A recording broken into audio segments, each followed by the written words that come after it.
De inmediato nos vamos hasta Bogotá con nuestro corresponsal Hernán Tovar para ver qué reacciones se han dado en Colombia y en Bogotá a esta hora a la muerte de Dylan Cruz y también la jornada de manifestaciones que continúa este jueves. Hernán, te saludamos. Adelante. Luis de Jesús, un saludo para usted y para toda la teleaudiencia que nos ve a través de Telesur en las pantallas de nuestro canal. Sí, bastante consternación ha causado este comunicado de medicina legal donde se comprueba que es un homicidio y se comprueba que es un crimen de Estado. Organizaciones de derechos humanos han pedido que caiga todo el peso de la ley y se investigue en profundidad qué fue lo que ocurrió con la muerte de este joven a manos del Escuadrón Móvil Antidisturbios. Recordemos que diversas organizaciones en las marchas se han sumado a la solicitud del desmonte de este Escuadrón Móvil Antidisturbios. Pero esta no es la única información que se genera aquí en Bogotá y relacionada con las marchas y acciones que se van a desarrollar en Colombia. En este momento nosotros nos encontramos enfrente de la sede del Consejo Regional Indígena del Cauca, aquí en Bogotá.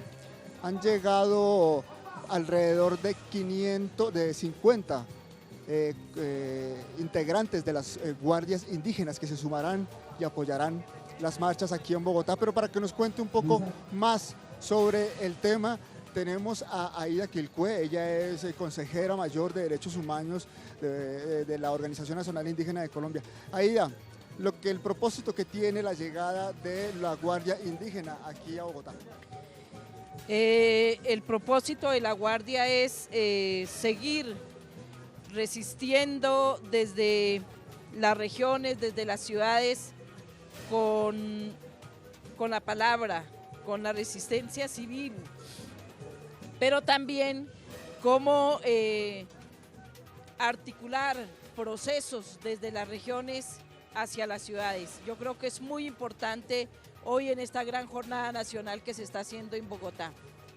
Ustedes han caminado mucho por las carreteras de Colombia, por las calles de Bogotá, también exigiendo que pare esta política de guerra que ha implementado este gobierno y sobre todo el genocidio contra las poblaciones indígenas.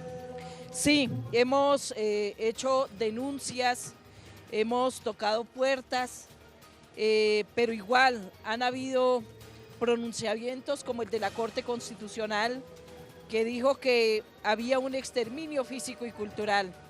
Recientemente, desde la Organización Nacional Indígena de Colombia, desde la Consejería de Derechos Humanos, hicimos el lanzamiento del informe de memoria y ahí da cuenta del genocidio de los pueblos indígenas a lo que hemos sido sometidos de manera histórica y que hoy en este gobierno no es la excepción, razón por la cual hemos llegado para que defendamos la vida, para que defendamos la dignidad, porque nos han señalado, porque nos han estigmatizado y hoy tiene que ser esa defensa de la vida y la dignidad en unidad con los demás sectores sociales del país. ¿Qué rechazan ustedes el SMAT, ¿no? En las protestas? Ustedes han sido víctimas de ese cuerpo antidisturbio. Bueno, yo creo que el actuar de la fuerza pública tiene que cambiar, pero aquí la fuerza pública obedece órdenes y las altas órdenes son del gobierno colombiano y eso es lo que tiene que cambiar en el país para que no nos sigamos matando entre colombianos. Muchas gracias, muy buenas tardes. Esta es la situación que se vive ahora aquí en la capital de la República, en la sede del Consejo Regional Indígena del Cauca. En las horas de la tarde se seguirán realizando cacerolazos y marchas a lo largo y ancho no solo del país, sino también de la ciudad. Nosotros estaremos muy pendientes del desarrollo de esta información, Luis de Jesús. Hernán Tovar, muchísimas gracias por el informe. Hasta la próxima.